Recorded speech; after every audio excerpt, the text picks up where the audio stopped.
అదే RTV app వార్తల్ని క్షణాల్లో చదివే అవకాశం ఉంటుంది. ఒక న్యూస్ పేపర్, ఒక టెలివిజన్ ఛానల్ మీ చేతుల్లో ఎప్పుడూ ఉంటాయి. నమస్తే, వెల్కమ్ టు ఆర్టీవీ. రాష్ట్ర ప్రభుత్వం ప్రవేశపెట్టినటువంటి ఓటాన్ అకౌంట్ గురించి, బడ్జెట్ గురించి పూర్తి వివరాలు, అసలు దేనికి ఎంత కేటాయించారు, దేనికి లాభం, అలానే దేనికి బడ్జెట్ వస్తుంది, డబ్బులు ఎలా వస్తాయి అసలు అనే దాని గురించి పూర్తి వివరాలు మనకు అందించడానికి ప్రస్తుతం మనతో రాజకీయ విశ్లేషకులు అలాగే ఆర్థిక విశ్లేషకులు సీనియర్ మోస్ట్ శేషు గారు మనతో ఉన్నారు. నమస్తే సార్. నమస్కారం. చెప్పండి సార్, అంటే ఈ ఓటాన్ అకౌంట్ బడ్జెట్ అంటే ఏంటి, అసలు దీంట్లో ఇప్పుడు కేటాయించినటువంటి బడ్జెట్కి దేనికి ఎంత, అలానే దేని నుంచి డబ్బులు వస్తాయి, ప్రజలకి ఎలా దీనివల్ల ఉపయోగం? తెలంగాణ రాష్ట్రంలో కొత్త ప్రభుత్వం ఏర్పాటైన తర్వాత పెట్టినటువంటి మొట్టమొదటి బడ్జెట్ అయితే ఇది రెండో ఓటాన్ అకౌంట్ బడ్జెట్. తెలంగాణ రాష్ట్రం ఏర్పాటైన తర్వాత రెండో ఓటాన్ అకౌంట్ బడ్జెట్. 2019-20 సంవత్సరంలో కూడా లోక్సభ ఎన్నికలకు ముందు అప్పటి ముఖ్యమంత్రి చంద్రశేఖరరావు గారు స్వయంగా ఓటాన్ అకౌంట్ బడ్జెట్ ప్రవేశపెట్టారు. ఇప్పుడు కూడా లోక్సభ ఎన్నికలు రాబోతున్నాయి కాబట్టి కొత్త ప్రభుత్వము పూర్తి స్థాయి బడ్జెట్ పెట్టుకునే అవకాశం ఉన్నప్పటికీ కూడా వాళ్ళ అవసరాల కోసం, వాళ్ళ కన్వీనియంట్ కోసము మళ్ళీ రెండోసారి కూడా ఓటాన్ అకౌంట్ బడ్జెట్ ప్రవేశపెట్టడం జరిగింది. ఓటాన్ అకౌంట్ బడ్జెట్ అంటే తాత్కాలిక బడ్జెట్, 3 నెలలకు కేటాయింపులు ఉంటాయి కానీ 12 నెలలకు ప్రతిపాదనలు ఉంటాయి. అట్లేం లేదు కాబట్టి ఇది తర్వాత ఒకవేళ ఆర్థిక పరిస్థితులు అనుకూలించిన, రాష్ట్ర ఆదాయం పెరిగిన దా మేరకు బడ్జెట్ సవరణలు చేసుకొని మళ్ళీ కొత్తగా శాసనసభ అప్రూవల్ తీసుకునేటటువంటి అవకాశం ఉంటుంది. అయితే ఇప్పుడు కాంగ్రెస్ ప్రభుత్వం వచ్చిన తర్వాత పెట్టినటువంటి తొలి బడ్జెట్ కాబట్టి 2,75,000 కోట్ల రూపాయలతోటి బడ్జెట్ని ప్రవేశపెట్టారు. అయితే కాంగ్రెస్ ప్రభుత్వం చాలా తెలివిగా, వ్యూహాత్మకంగా బడ్జెట్ ప్రవేశపెట్టినట్లుగా మనకు కనపడుతుంది. ఎందుకు నేను ఈ మాట అంటున్నానంటే, గత బడ్జెట్ 2,90,000 కోట్ల రూపాయలు, అంటే ఇప్పుడు బడ్జెట్ 2,75,000 కోట్ల రూపాయలు, అంటే దాదాపు 15,000 కోట్ల రూపాయల బడ్జెట్ తగ్గినట్లే కదా అనుకోవాలి కదా మనం. కాబట్టి బడ్జెట్ ప్రవేశపెట్టడానికి ముందు కాంగ్రెస్ పార్టీ చేసినటువంటి రాజకీయ వ్యూహం ఏంటి అని అంటే, కొత్త ప్రభుత్వం వచ్చిన తర్వాత తొలి శాసనసభ బడ్జెట్ సమావేశాల్లో ఏం చేశారంటే, ఈ బడ్జెట్లు ఏంటి, బడ్జెట్లపైన గత ప్రభుత్వం ప్రవేశపెట్టినటువంటి 10 బడ్జెట్లలో కేటాయింపులు ఏంటి, ఖర్చులు ఏంటి అనేటటువంటి అంశం పైన ఒక శ్వేతపత్రం రిలీజ్ చేశారు. ఆ శ్వేతపత్రంలో ఏం చెప్పారంటే, బడ్జెట్లో కేటాయింపులకు, బడ్జెట్లో వాస్తవిక ఖర్చులకు చాలా అంతరం ఉంది, 20% తక్కువగా బడ్జెట్లలో బీఆర్ఎస్ ప్రభుత్వం ఖర్చు పెట్టిందని చెప్పారు. దాన్నే దీంట్లో బడ్జెట్లో రిఫ్లెక్ట్ చేశారు. రిఫ్లెక్ట్ చేసి ఏం చేశారంటే, బీఆర్ఎస్ ప్రభుత్వం గత బడ్జెట్లో 2,90,000 కోట్లు ఖర్చు పెడితే వాస్తవంగా ఖర్చు అయింది 2,24,000 కోట్ల రూపాయలు మాత్రమే. అంటే దరిదాపు 66,000 కోట్ల రూపాయలు తక్కువ బడ్జెట్ ఖర్చు పెట్టింది అని చెప్పే ప్రయత్నం చేశారు. అంటే 66,000 కోట్ల రూపాయలు తక్కువ ఖర్చు పెట్టింది అంటే 2,24,000 రూపాయల వాస్తవ బడ్జెట్, అంటే వీళ్ళు పెట్టింది 2,75,000 కోట్ల రూపాయల బడ్జెట్, అంటే ఎంత, దరిదాపు 51,000 కోట్ల రూపాయల బడ్జెట్ కాంగ్రెస్ పార్టీ అదనంగా పెట్టినట్లు లెక్కైంది.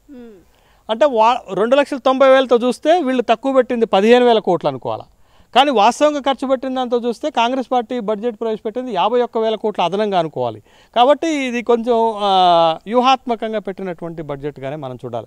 సరే, ఏది ఏమైనప్పటికీ కూడా ఇది సామాన్య ప్రజలకు అర్థమయ్యేటటువంటి అంశం కాదు. కానీ తెలియని వాళ్ళందరూ కూడా ఎలా అంటే, ప్రభుత్వం ఇంకొక 3 నెలల్లో దిగిపోయే ముందు, లేకపోతే ప్రభుత్వం టైం అయిపోయింది అనుకున్నప్పుడు పెట్టే చివరి బడ్జెట్ అనుకునేలాగా ఈ బడ్జెట్ను పెట్టే వరకు చాలా మందికి అర్థం కాని వాళ్ళు కానివ్వండి, విమర్శలకు కానీ ఇది అంటే బడ్జెట్ ఏంటి, డబ్బులు లేక ఇలా పెట్టారా, లేకపోతే ప్రభుత్వం మారే అవకాశం ఉంది, ఏంటి ఇది బడ్జెట్ వెనక ఆంతరంగం అనేది అర్థం కావట్లేదు, దానికి మీరు వివరణ ఇవ్వగలరా? అట్లాంటిది ఏమీ ఉండదు. ప్రభుత్వము తన బడ్జెట్, మళ్ళీ ఇది కొత్త ప్రభుత్వం తొలి బడ్జెటే, వాళ్ళ ప్రయారిటీస్ మేరకు బడ్జెట్ పెట్టారు. బడ్జెట్లో అటు అభివృద్ధిని, ఇటు సంక్షేమాన్ని సమపాళనలో చేసి ఉన్నంత మేరకు కాస్త మంచి బడ్జెట్ పెట్టాలనేటటువంటి ప్రయత్నం చేసినటువంటి మాట వాస్తవమే, దాన్ని ఆహ్వానించాల్సినటువంటి పరిణామమే. అయితే బడ్జెట్లో కీలకంగా వాళ్ళు బడ్జెట్ ప్రవేశపెడుతున్నప్పుడు ఆర్థిక మంత్రి బట్టి విక్రమార్క గారు చెప్పినటువంటి ప్రధానమైన విషయం ఏంటి అంటే, గత ప్రభుత్వాలు బడ్జెట్లో పెట్టిన మేరకు నిధులు ఖర్చు పెట్టలేదు, లక్షల కోట్ల రూపాయల బడ్జెట్ పెంచుకుంటూ పోయారు కానీ ఆ స్థాయిలో ఖర్చు పెట్టలేదు, మేము మాత్రం ఖచ్చితంగా దుబారాను తగ్గిస్తామని చెప్తున్నారు. దుబారాను ఎందుకు తగ్గిస్తామని చెప్తున్నారంటే, ఈ ప్రభుత్వం ఏర్పాటైన తర్వాత ఆర్థిక నిపుణులు ఇచ్చినటువంటి సలహా, రఘురామరాజన్ కానీ, మాంటెక్ సింగ్ అహ్లూవాలియా కానీ చెప్పినటువంటి ప్రధానమైనటువంటి సలహా ఏంటంటే, దుబారాను తగ్గించుకోండి, అనవసరమైన ఖర్చులకు వెళ్ళకండి. అదే విషయాన్ని బట్టి తన బడ్జెట్ ప్రసంగంలో చెప్పినటువంటి విషయాన్ని మనం చూడాల్సినటువంటి అంశం ఉంది. అయితే కొంత ప్రయత్నం అయితే చేశారు.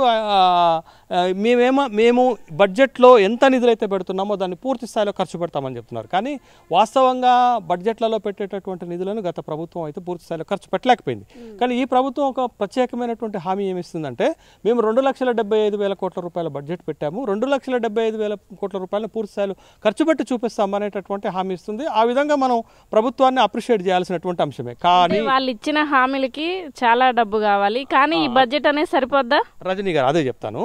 ఈ బడ్జెట్లో ముఖ్యమైన అంటే 2,75,000 కోట్ల రూపాయల బడ్జెట్లో మేజర్ అటెన్షన్ అంటే ఎక్కువ డబ్బులు కేటాయించింది దేనికి అని అంటే, వాళ్ళు ఎన్నికల సందర్భంగా చేసినటువంటి ప్రామిస్ 6 గ్యారంటీలు మేము ఇస్తామనేటటువంటిది. 6 గ్యారంటీల పైన ఈ బడ్జెట్లో 53,196 కోట్ల రూపాయలు ఖర్చు పెడతామని చెప్పారు. ఇది కొత్తగా బడ్జెట్లో వచ్చినటువంటి కేటాయింపు. గత బడ్జెట్లకు ఈ బడ్జెట్లకు తేడా చూస్తే ఒక 53,196 కోట్ల రూపాయలని ఈ 6 గ్యారంటీల అమలుకు మేము తీసుకొస్తామని చెప్పారు. అయితే ఇది మంచిగానే కనపడుతున్నప్పటికి కూడా యాక్చువల్గా కాంగ్రెస్ ఇచ్చినటువంటి 6 హామీలను పకడ్బందీగా పూర్తి స్థాయిలో అమలు చేయాలంటే 70,000 కోట్ల రూపాయలు ఖర్చు అవుతుంది. ఆ విధంగా చూస్తే కొంచెం తక్కువ పెట్టినప్పటికి కానీ ఈ 6 గ్యారంటీలను అమలు చేయడానికి దీంట్లో పెట్టినటువంటి ఈ డబ్బులను ఖర్చు పెట్టినా కాంగ్రెస్ పార్టీ ఇచ్చినటువంటి హామీని నిలబెట్టుకున్నట్లు మనం భావించాల్సి ఉంటుంది. అయితే దీని తర్వాత ఇది 6 గ్యారెంటీల తర్వాత ఎక్కువ నిధులు కేటాయించినటువంటి రంగం ఏదైనా ఉందంటే గ్రామీణాభివృద్ధి పంచాయతీరాజ్ శాఖకు గతంలో 31,000 కోట్ల రూపాయలు కేటాయిస్తే ఈసారి 40,000 కోట్ల రూపాయలు కేటాయించారు. ఆ విధంగా కేటాయింపులు మంచిగానే మనకు కనపడుతున్నాయి. తర్వాత ఏ బడ్జెట్లోనైనా మనకి కీలకమైనటువంటి రంగాలు ముఖ్యంగా తెలంగాణకు వచ్చేసరికి ఉన్నటువంటిది ప్రతిపాదనలు ఏంటి అంటే విద్యారంగం. విద్యారంగం పైన గత బడ్జెట్లో 19,000 కోట్ల రూపాయలు కేటాయిస్తే ఈసారి 21,000 కోట్ల రూపాయలు కేటాయించారు. కానీ ఇది తక్కువనే చెప్పాలి. ఎందుకనంటే మనం ఈ కేటాయింపు మొత్తం బడ్జెట్లో 7% మాత్రమే. కానీ మిగతా రాష్ట్రాల్లో కనుక మనం చూస్తే, ఉదాహరణకు ఢిల్లీలో చూస్తే ఒక విద్యపైనే బడ్జెట్లో 24% చేస్తారు. తర్వాత రాజస్థాన్లో మీరు చూస్తే 17% కేటాయిస్తారు. అస్సాం లాంటి రాష్ట్రాల్లో చూస్తే 21% కేటాయిస్తారు. అక్కడ కేటాయింపులతో పోలిస్తే మనది తక్కువ అవుతుంది కదా. రెండోది ఏంటి అని అంటే, కాంగ్రెస్ ప్రభుత్వం ఒక హామీ ఇచ్చింది. ఏమి హామీ ఇచ్చిందంటే, మేము దాదాపు 15 నుంచి 18,000 టీచర్ పోస్టులను భర్తీ చేస్తామని చెప్పింది. అంటే ఆ విధమైనటువంటి ఖర్చులను మీట్ అవ్వాలంటే ఈ బడ్జెట్లో 21,000 కోట్ల రూపాయలు పెట్టారు. ఇంకెక్కువ పెట్టుంటే బాగుండేటటువంటి అభిప్రాయం వస్తుంది. తర్వాత కీలకమైనటువంటి ఆరోగ్య రంగం పైన గత ప్రభుత్వం 12,000 కోట్ల రూపాయలు కేటాయిస్తే ఈ ప్రభుత్వం 11,500 కోట్ల రూపాయలు కొంచెం తగ్గించి పెట్టినట్టుగా ఉంది. అంటే ఆల్మోస్ట్ ఆ స్థాయిలోనే ఆరోగ్య రంగం పైన ఖర్చు పెట్టినట్టుగా మనకు కనపడుతుంది. ముఖ్యంగా కీలకమైనది ఏంటి అంటే నీటిపారుదల రంగం పైన ఈ ప్రభుత్వం పెట్టినటువంటి ఖర్చు ఏంటంటే కొంచెం బాగానే ఎక్కువగా ఖర్చు పెట్టినటువంటి సందర్భాన్ని మనం చూసాము. గత ప్రభుత్వము పెట్టినటువంటి ఖర్చు 26,000 కోట్లు అయితే ఈ ప్రభుత్వం 28,000 కోట్ల రూపాయలు నీటిపారుదల రంగానికి ఇచ్చింది. అంటే 2,000 కోట్ల రూపాయలు అదనంగా ఇచ్చింది. దీన్ని కూడా ఆహ్వానించాల్సిందే. ముఖ్యంగా అసలు ఈ ప్రభుత్వము వ్యవసాయ రంగానికి గత ప్రభుత్వం లెక్కనే కీలకమైనటువంటి హామీలు ఇచ్చింది. ఏమిచ్చింది? రుణమాఫీ చేస్తామన్నది, రైతు బంధు ఇచ్చేటటువంటి డబ్బుల్ని పెంచుతామని చెప్పింది, తర్వాత రైతు బీమా ఇస్తామని చెప్పింది, కౌలు రైతులకు కూడా బీమా ఇస్తామని చెప్పింది, వరికి 500 రూపాయల బోనస్ ఇస్తామని చెప్పింది, 2 లక్షల రూపాయల రుణమాఫీ చేస్తామని చెప్పింది, కీలకమైనటువంటి హామీలు మద్దతు ధరలు ఇస్తామని చెప్పింది. ఇన్ని హామీలు వ్యవసాయ రంగంలో ఇచ్చి ఈ బడ్జెట్ చూసేటట్టయితే బడ్జెట్లో నిధులు తక్కువ కేటాయించారు. గత బడ్జెట్లో 26,000 కోట్ల రూపాయలు కేటాయిస్తే ఈ బడ్జెట్కి వచ్చేసరికి 19,000 కోట్ల రూపాయలని కేటాయించారు. అంటే దాదాపు 7,000 కోట్ల రూపాయలు తగ్గించారని కనపడుతుంది. అయితే బహుశా గత ప్రభుత్వము ఈ 26,000 కోట్ల రూపాయల్లో 15,000 కోట్ల రూపాయలు రైతు బంధుకే వచ్చేది. ఆ రైతు బంధుది ఈసారి అక్కడి నుంచి ఇస్తారా అనేటటువంటి ఒక డౌట్ వస్తుంది. ఎక్కడి నుంచి అంటే 6 గ్యారంటీలలో డబ్బులు ఇక్కడ కేటాయిస్తే కనుక వ్యవసాయానికి ఇచ్చినటువంటి కేటాయింపులు బాగానే ఉంటాయి. కానీ వాస్తవంగా ఏంటి అంటే వాళ్ళు ఇచ్చినటువంటి లెక్క ప్రకారం అయితే వ్యవసాయ రంగానికి బడ్జెట్లో నిధులు 26,000 కోట్ల నుంచి 19,000 కోట్ల రూపాయలకు తగ్గినట్లుగా మనకి కనపడుతుంది. ఇట్లా కొన్ని విషయాల్లో స్పష్టత ఎలాగపోయారనేటటువంటి అంశం వస్తుంది. ఉదాహరణకు మీరు రైతు బంధుకి ఎన్ని డబ్బులు కేటాయిస్తారు?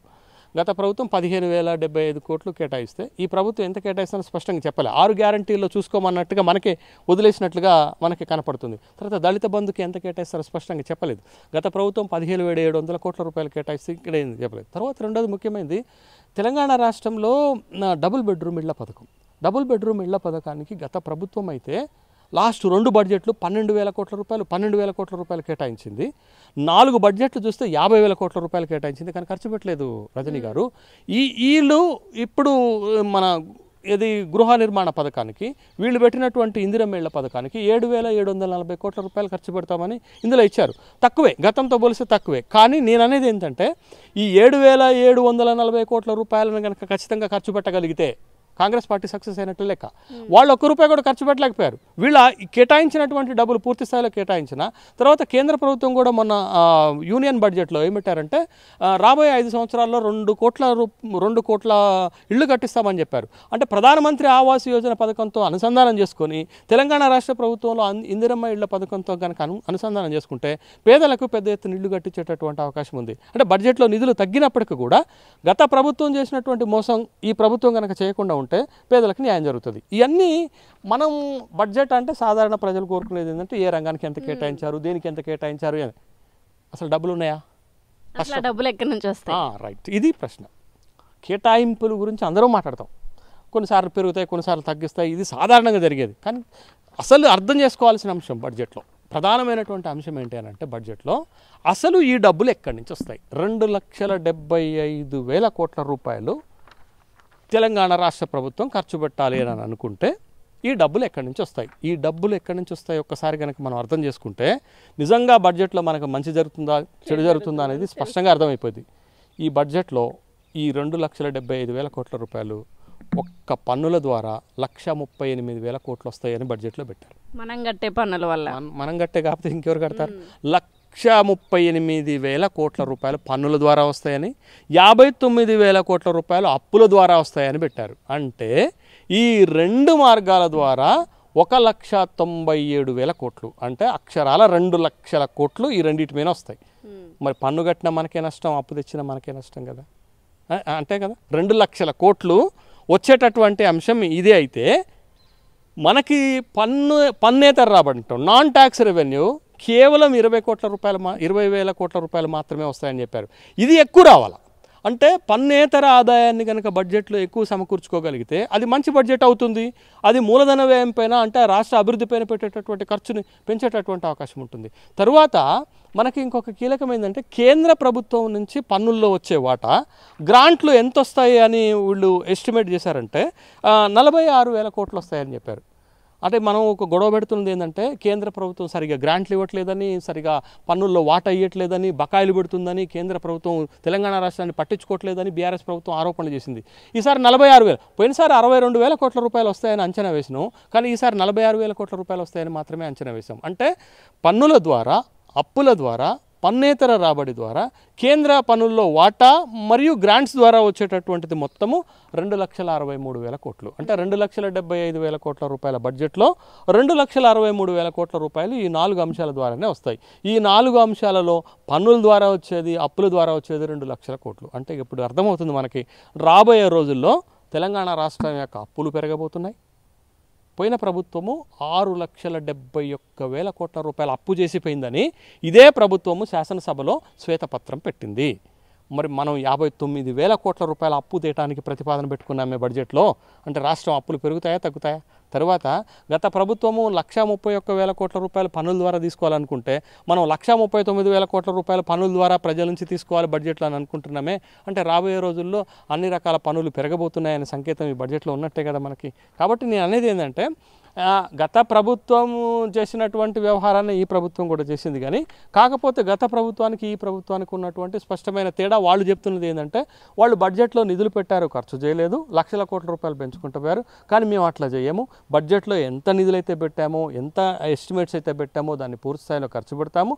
తర్వాత కొద్దిగా గతంతో పోలిస్తే ఈసారి సంక్షేమానికి ప్రాధాన్యత ఇచ్చినట్లుగానే మనకు కనపడుతుంది. ముఖ్యంగా పేదలకి ఎక్కువ మేలు చేయాలనేటటువంటి తాపత్రయం అయితే బడ్జెట్లో కనపడింది. అందుకనే బట్టి విక్రమార్క గారు బడ్జెట్ ప్రసంగాన్ని ప్రారంభిస్తున్నప్పుడు ఓ మాట చెప్పారు, తెలంగాణ కోసం ఏ సాహసం చేయడానికైనా, ఏ కష్టపడటానికైనా, ఏ త్యాగం చేయడానికైనా మేము సిద్ధంగా ఉన్నాము అనేటటువంటి మాట చెప్పారు. నిజంగా మాటలతోటే కాకుండా, గత ప్రభుత్వం మాటలతోటి మభ్యపెట్టినట్లుగా కాకుండా ఈ ప్రభుత్వము వాస్తవిక దృక్పథంతో కనుక పనిచేయగలిగితే ఈ 2,75,000 కోట్ల రూపాయలైనా పూర్తి స్థాయిలో ఖర్చు పెట్టగలిగితే కొంత మేరకు మేలు జరుగుతుంది.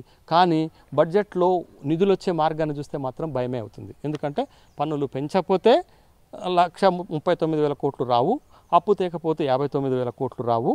కాబట్టి ఆ డబ్బులు రాకపోతే బడ్జెట్ ఖర్చులు జరగవు. కాబట్టి ఇదంతా కూడా పొలిటికల్గా ఇచ్చేటటువంటి హామీగా కాకుండా ప్రభుత్వంగా ప్రజల కోసం చిత్తశుద్ధితో పనిచేస్తే బడ్జెట్లో పెట్టినటువంటి హామీలకు సార్థకత చేకూరుతుంది. చూద్దాం కాంగ్రెస్ పార్టీ ఏం చేయబోతుంది. అంటే ఇది ప్రభుత్వానికి పెద్ద సవాలే అని చెప్పుకోవాలి. అలానే ఈ బడ్జెట్ వల్ల ఎవరికి ప్రయోజనం కలుగుతుంది, అంటే నష్టం ఏమైనా ఉందా, ప్రయోజనాలు ఏంటి అసలు? ఎగ్జాక్ట్లీ. ఇప్పుడు ప్రభుత్వానికి ఒక నమ్మకంగా మేము ఈ ప్రయారిటీస్ మావి అని బడ్జెట్లో పెట్టింది. ఈ ప్రయారిటీస్ మేరకు ఆదాయాన్ని సమకూర్చుకొని ప్రజల కోసం ఖర్చు పెడితే ప్రభుత్వానికి మంచి పేరు వస్తుంది. లేకపోతే అట్లా కాకుండా బడ్జెట్లో నిధులు పెట్టి ఎవరు చూడట్లేదు కదా, ఎవడు లెక్కలు అడగడు కదా అని చెప్పేసి మళ్ళా ఖర్చులు కనుక చేయకపోతే వాళ్ళు అనుకున్నటువంటి ఫలితాలు రావు, ప్రజల నుంచి కూడా వ్యతిరేకత వచ్చేటటువంటి అవకాశం ఉంది. అయితే దీంట్లో ఎవరికి నష్టము ఎవరికి లాభము అనేటటువంటి ప్రశ్నలు వేస్తే అప్పు తెస్తే రాష్ట్రానికి నష్టం, ప్రజలకు నష్టం, పన్నులు వేస్తే ప్రజలకు నష్టం అనేటటువంటి విషయం.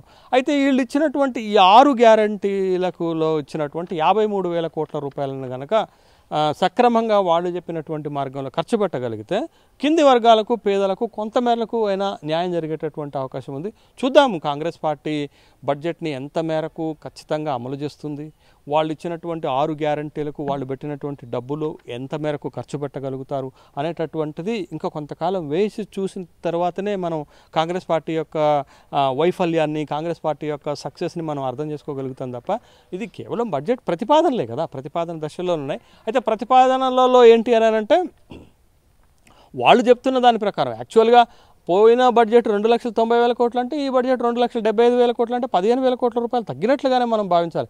కానీ అది వాస్తవం కాదు, మేము పెడుతుంది వాస్తవం అని చెప్తున్నారు. ఆ వాస్తవికత ఎంత, వీళ్ళు ఎంతవరకు ప్రజలు నమ్మకించగలుగుతారనేది భవిష్యత్తులోనే వేచి చూడాల్సినటువంటి అవసరం ఉంటుంది. అయితే ఓవరాల్గా ఒక్క మాట చెప్పాల్సింది ఏంటి అని అంటే ప్రభుత్వము ఏదో చేయాలనే తపనతోటి కొంత ప్రయత్నం చేసినట్టుగా కనపడుతుంది. ఆ ప్రయత్నం ఎంతవరకు సఫలీకృతం అవుతుంది అనేది భవిష్యత్తు నిర్ణయిస్తుంది.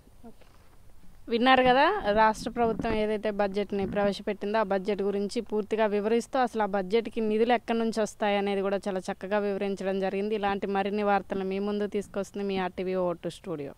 మరిన్ని వీడియోస్ కోసం ఛానల్ ని సబ్స్క్రైబ్ చేయండి, లేటెస్ట్ అప్డేట్స్ కోసం వాట్సాప్ ఛానల్ ని ఫాలో చేయండి అండ్ లింక్ డిస్క్రిప్షన్ లో ఉంది.